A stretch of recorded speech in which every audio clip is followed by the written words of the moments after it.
Where are we? We are live again. Hey, it's another weekly show with Patrick Allmond and Stop Doing Nothing. And we're going to give a couple seconds for people to tune in, but let's go ahead and dive into your questions and topics for the week. By the way, for those of you that are seeing this for the first time, because every single week I do this, someone's seeing it for the first time and wondering, hey, you say you do this weekly, where are they? Sometimes they're going to be in the Facebook group, which is where we're live broadcasting right now, and I share them out from there. Sometimes they're going to be in the Patrick Allmond profile as a live show, and I share them out from there. And sometimes they're on the Stop Doing Nothing fan page. And so I'm kind of experimenting with exactly where I'm going to broadcast from, because you know what? It's my job to experiment and play with this technology so you learn from my mistakes and my issues. So I would, and yeah, this is my blatant plug for you to follow me on my Facebook profile. Join me in the Empire Builders Facebook group. You just go into Facebook and type Empire Builders, ask to join, and I have a few questions I asked you there to make sure you're not a spammer, because I'll broadcast from there sometime. And of course, there's the Stop Doing Nothing business page. It's got 30,000 some odd fans on there, and you're going to make it 30,000 some odd plus one. So make sure you follow me in all three places, because one way or another, you're going to get a live broadcast, you're going to get a video, and of course, over on YouTube on the Patrick Allmond channel. So if you like the content I put out, and if it helps your business and it educates you, then do me a favor and subscribe to one of or all of those places, and you'll get the weekly show. Okay, for those of you that have worked in marketing at all or in business, the very common tactic you'll see on Facebook, on people's Facebook profiles, and it's one of those things where when someone does something enough or several people do it, it becomes some kind of cliche. And I'm curious if you've seen this, so leave a comment down below if you have, is the conversations or a subtle pitch that starts off like this. People are always asking me how I do yada, yada, yada. Or this week I've been getting a ton of private messages about how I do yada, yada. Or I just can't believe it that people keep asking me over and over and over how I made $1 million in the past 20 hours using nothing but a simple messenger bot. That's a common marketing tactic some way about someone promoting the humble bragging. There you go. That's called a humble brag right there. I love that phrase, a humble brag. Someone basically saying, oh, I can't believe people are bothering me so much with this. I'm so successful. Okay. First of all, I do that sometimes, but I would make a commitment, a promise from me to you that if you see me doing something like that, like that's how I'm going to start off today's show. Someone has actually asked me that, and someone has asked me that more than once. Almost all the content that I create for you guys out here to educate you comes from your questions, comes from a text message, comes from a one-on-one client meeting, comes from a Zoom meeting I have with the client, or it comes from a private message on Facebook, Twitter, LinkedIn, YouTube, whatever. So if I say someone's always asked me, or people keep DMing me and asking me this, I swear to you that that has actually happened. I'm not going to make up some fake marketing BS in order to get you to stroke my back or stroke my ego, okay? So that's what today's show is about questions that people ask me. And one of the ones when we onboard new pay-per-click clients or lead generation clients or social media clients is people all the time as we go into some kind of intro meeting say, hey, Patrick, I've got a question for you. I've tried this. I've tried AdWords, pay-per-click. I've tried AdWords advertising, YouTube advertising. I've tried Facebook advertising. I've tried LinkedIn. I've tried Twitter. I've tried these particular things. And Patrick, I know they don't work. They all suck. Every single thing sucks on social media, and I'm never going to pay for another social media ad again because I tried it once for a week, and it absolutely sucked. And so then my job is to convince them, okay, first of all, it's not that it sucks or didn't suck. It's you learn something from it. And second of all, if you have the right strategy and you approach it long term, then you know what? It won't suck. It's one of those things where you'll learn from it and you can rinse, lather, repeat, rinse, lather, repeat. So let's cover that. We're going to cover 4 things today that I want to share with you that you need to know when you go into this world of digital marketing, whether it's social media, YouTube advertising, it doesn't matter. Pretty much the rules, these rules I'm going to cover right here, are the same for all online platforms. Remember, my company eats this dog food every single day. So I've got some pretty strong opinions about this and how this should be done. Okay, the first thing I want you to remember as you're taking notes here, excuse me while I cough, the first thing I want you to remember is that if you are working in social media or video marketing or Instagram marketing or any of these things, one of the first things you learn in the world of marketing is that a certain part of your money is testing and failure money. If you're given a $2,000 a month ad budget, you better right off the bat assume that $200 of that is going to be testing money. It's going to be money you throw at experimenting with something that is going to crash and burn in your face. As a matter of fact, you might as well have lit the money on fire. The difference is, if you light the money on fire, it's going to smell bad and it's going to set off a fire alarm. But by spending that $200 on advertising that doesn't work, you've basically paid a $200 lesson, and you know this does not work. So for the other $1,800, you learn from those mistakes and you improve upon that. But don't ever assume, if someone gives you a $2,000 a month budget, do not ever, ever assume that you're going to get $2,000 of good, solid advertising out of that. So much of this online world, even print world or media world in general, advertising in general is just experimentation. You have to be prepared to fail and prepared to learn from those lessons and use those in future advertising. And one of the reasons that I'm halfway decent at this, and other agencies I know that are brilliant at this, is that they have basically tried, failed a lot faster and a lot more than people that are just dipping their toe in it or dabbling in it. So if you heard or ever worked with someone who's really good at this digital marketing stuff, it's because they've experimented a lot and they've gone through the pains of what doesn't work. And what doesn't work can be sometimes just as valuable as learning is what does work. And that's my job as an agency, is to basically experiment with stuff, figure out what works for other clients, and propagate that into future campaigns with newer clients so you don't waste as much money. Let's say out of $2,000, you're used to wasting $500 or $500 is experimentation money. My goal is to get that down to as a small amount as possible. It doesn't really matter.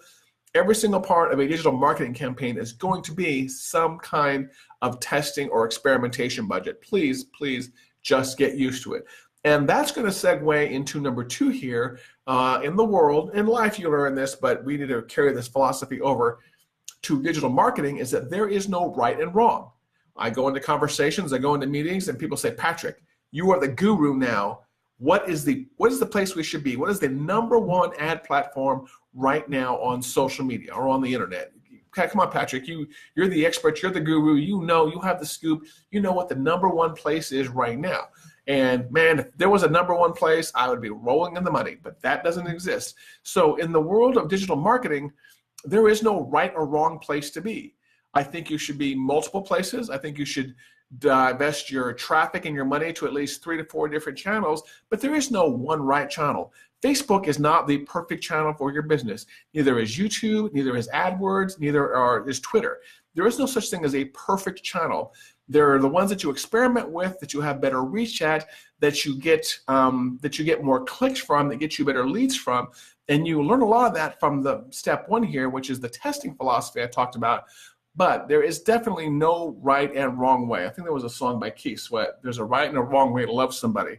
Well, you know what? In the advertising world, there's no right and wrong way to love an advertising channel. So please remember, it's all experimentation. There is no right and wrong way. You know what? I think I've already mentioned number 3 then, diversify.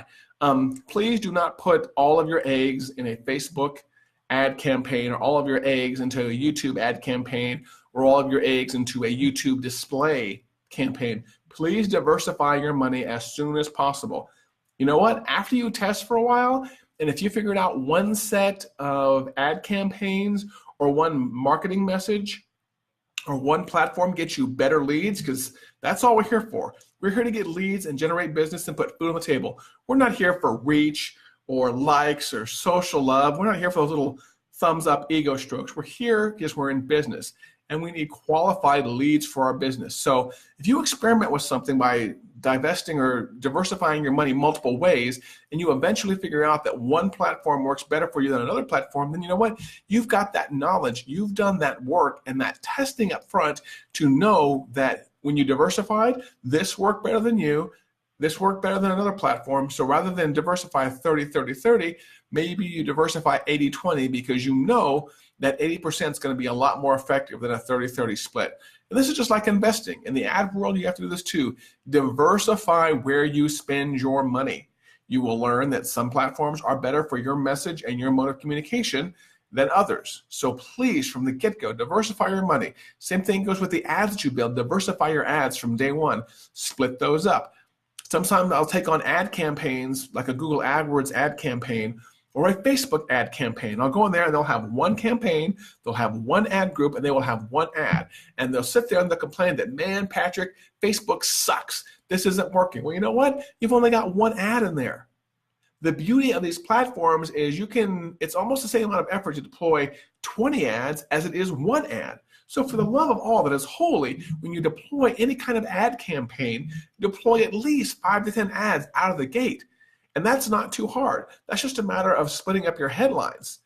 Matter of fact, it's very easy to deploy a single ad and change the headline, tweak it a little bit here and there, and basically look at the response rate and look at the click rates and the effectiveness of those clicks. I rarely deploy a blog post these days or an ad campaign without at least 2 to 5 versions going on, because headlines are everything. And if you can get the headline right, you can pull people down and deeper into your marketing funnel and eventually make that person or assist that person in the buying process. So for the love of all that is holy, please diversify your money and diversify your ad message from day one. Now, the fourth thing I'm going to cover here is, what was the fourth thing I was going to cover? Oh, it's right here in my notes. Things I don't want you to do, okay? There are a certain number of things in the ad world, because I click on a lot of ads, that I see that you really should not be doing. And here they are. And the reason I don't think you should be doing these is because you're going to spend all your time to get your ad campaign, your ad headline, your targeting just right, and then you're going to send someone to someplace and they're going to get completely lost and have no idea what you're doing. Remember again why you're in business. You are not in business to get video views, although those are nice. You're not in business to get likes. They're nice. You're not in business to get comments and conversations and the whole, whatever you want to call it, social media was intended to be social. You're not here for that. Is that stuff great? Yes. Does it build community? Yes. Am I against that stuff 100%? No, I'm not. That stuff is nice to have. But at the end of the day, everything you do should be either expanding your brand or working on converting someone into a paying client or getting someone into your funnel. A big mistake that a lot of social media experts made when social media first got popular, and this, I was completely guilty of this, is worrying about the popularity game, worrying about who had the most likes, who got shared the most, who went viral. And even today, there's firms that are like, you want to go viral? Pay us $2,000, we'll make it go viral. It's amazing how many viral ad campaigns just piss away money. They are so concerned about the popularity contest and the branding contest that they will take a loss in business to be popular. And remember this, one of my overarching rules for all this stuff is it's more important to be profitable than it is to be popular. And what you can see sometimes, you can see companies, and I know several of these, and you probably do too, that it seems because you know the person that they happen to be very profitable behind the scenes. But you go and you look at their social media presence, it's like, wow, they've only got 200 likes or 300 likes on their fan page. I mean, that's not very much. They can't be making that much money. But in reality, they are, because they're doing it right. And they don't necessarily have to advertise to those 200 or 300 people because they've got the whole marketing game on lock. At the same time, you'll look at someone that has 10, 20, 30,000 fans, and you don't realize it, but they're taking a loss in their business. And yeah, they're popular, but they might not be that profitable. And we all know that for a while there on social media, the like game was being played. In other words, you were buying likes for your business, and they were offshore likes, they were third world likes, they were just click farms out there that just work on generating likes for your fan page. So your numbers look good, and your prospects are really impressed by big numbers. But at the end of the day, you're taking a loss in your business in your interest of playing the popularity game. So please do not do that. So here's a couple of them. First of all, if you ever run any kind of ad campaign, more often than not, you do not want to send them to the homepage of your website. Your homepage of your website is where people go when they don't know what they want. They find you by accident, they go to the homepage of your website, and then you got drop-down menus and buttons and widget sidebars and blog posts and read more buttons right there. You've got all this stuff on your homepage, and people are like, okay, what do I do now? Because I was searching for a keynote speaker that talks about technology, and I'm at this person's homepage, and this person's homepage has a million options on it.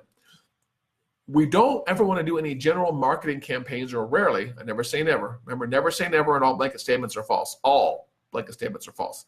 You rarely want to do any kind of general marketing campaign to get someone to the homepage of your website where they then have to figure out what service they want to purchase from you. For the most part, you want your ad campaigns to line up with your services. So if you sell an online course for $1,000, you want your ad to talk about online courses, you want the campaign to talk about online courses, and you want to send someone to your page that talks about the online course.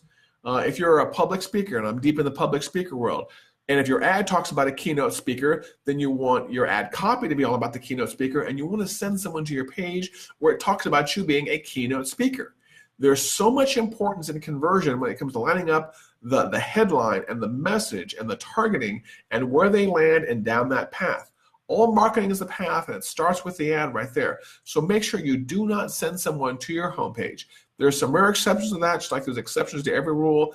But again, today, this is stuff I see. I click on ads and I see this stuff and I'm like, wow, that was good, or wow, that sucked. Just today, I saw an Instagram ad that took someone to their website homepage. And I was like, okay, what do I do now? Because I see no message here that lines up with what I wanted to shop for. And this happens all the time.